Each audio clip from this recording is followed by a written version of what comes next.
दोस्तों, KVS PRT का result कभी भी डिक्लेयर हो सकता है। इस वीक भी डिक्लेयर हो सकता है, नेक्स्ट वीक भी आ सकता है। सबसे मेन प्रॉब्लम जो है वो है केवीएस पीआरटी कट ऑफ, क्योंकि नॉर्मलाइजेशन होना है और कोई शिफ्ट का फिक्स नहीं कि कौन सी शिफ्ट एग्जैक्टली टफ थी या कौन सी शिफ्ट एग्जैक्टली इजी थी। इसका मेन इशू इसलिए है क्योंकि केवीएस पीआरटी का एग्ज़ाम है, कई सारे सब्जेक्ट्स हैं इसमें। किसी की मैथ्स उस लेवल पे वीक है तो उसको लगता है मैथ्स टफ है, किसी की सीडीपी वीक है तो उसको लगता है सीडीपी टफ है। जैसे मेरी जीके वीक है तो मुझे लगता है जीके में कुछ भी पूछा गया है टफ ही है।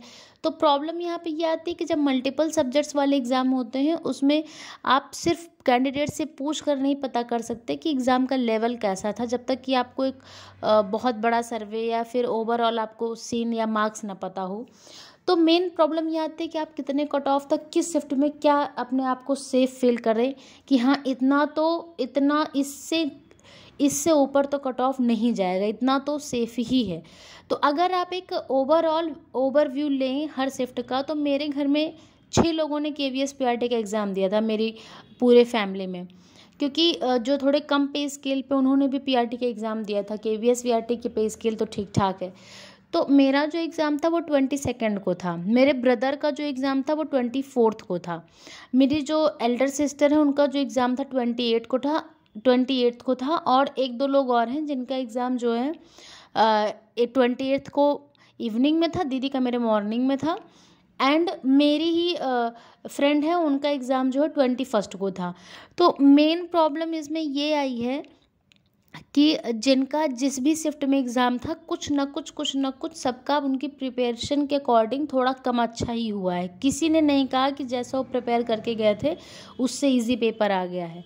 अगर मैं सबका एक ऑनेस्ट रिव्यू बताऊं तो सबने यही कहा है अपनी अपनी शिफ्ट में कि किसी को आइडिया नहीं था कि क्या पूछा जाएगा, या फिर किसी ने कहा कि आइडिया तो लग गया था लेकिन तब तक प्रिपेयर नहीं हो पाया। जैसे कि 22 वालों का कहना था कि आइडिया नहीं था कि झिलमिल से क्वेश्चन आ जाएगा या फिर ऐसे क्वेश्चन आ जाएंगे एकदम बेसिक से हिंदी वगैरह में। तो हिंदी वगैरह में लोग अपने मार्क्स बहुत ज़्यादा ऐड कर रहे थे जो कि उनके आए नहीं, और इसलिए नहीं आए क्योंकि काफ़ी ज़्यादा बुक से पूछ लिया गया। जो स्टोरी पता नहीं थी तो उसका आंसर ऑलमोस्ट सभी ने गलत किया है।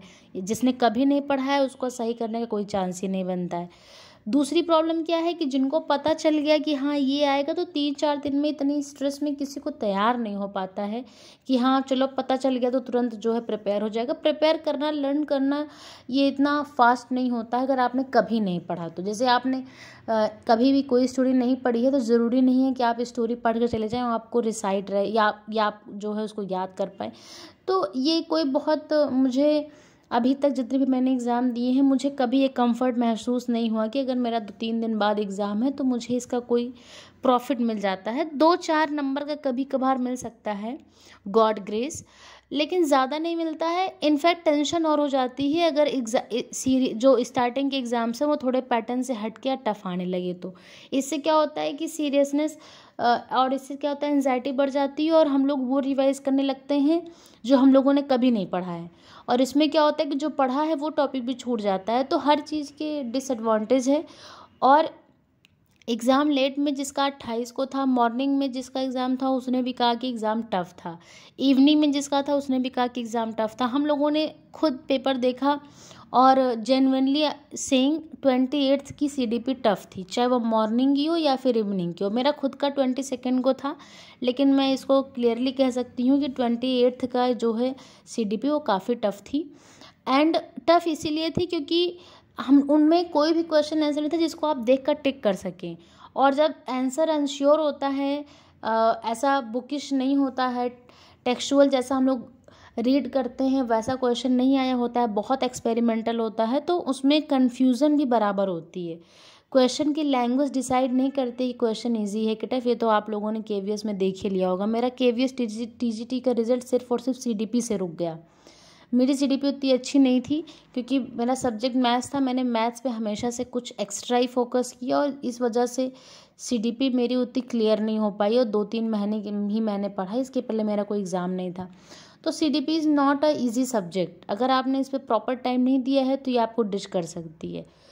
अगर आप कट ऑफ की बात करें तो मैं क्लियरली मुझे लगता है कि 28 की मॉर्निंग इवनिंग दोनों शिफ्ट में मार्क्स बढ़ने के फुल चांसेस हैं सबसे ज़्यादा। और सबसे कम अगर मार्क्स बढ़ेंगे तो जो बीच की शिफ्ट्स हैं, ये 22 को 24 को, इसमें मार्क्स थोड़े कम बढ़ेंगे। 21 को मार्क्स ऑब्वियसली बढ़ेंगे क्योंकि उनको कोई क्लू नहीं था, एग्ज़ाम पैटर्न से थोड़ा सा डिफरेंट एग्ज़ाम मतलब आया पेपर, वो ज़रा सा भी नहीं देख पाए। अगर 4 में से चारों क्वेश्चन ऐसे थे जो उन्होंने सिलेबस में कभी सुना नहीं था या कभी पढ़ा नहीं था, चाहे हिंदी हो चाहे इंग्लिश हो, जो भी बुक से आ गई, लैंग्वेज से आ गई, वो जो है उनसे नहीं हो पाया। तो 21 के मार्क्स बढ़ेंगे, लेकिन मुझे लगता है 28 के सबसे ज़्यादा बढ़ेंगे। 28 फिर 21, फिर मुझे लगता है कि फिर जो है आप कह सकते हैं जो एग्ज़ाम था वो मुझे थोड़ा सा इजी लगा था, जो मेरा मानना है, मेरा उसी दिन एग्ज़ाम था। अगर कट ऑफ की बात करें किसी भी शिफ्ट का, तो अगर आपका 115 से अबव है तो आप सेफ़ हैं। ये जर्नल के लिए है, बाकी कैटेगरी वाइज तो आपको पता ही है, इससे कम जाएगा। Thank you so much.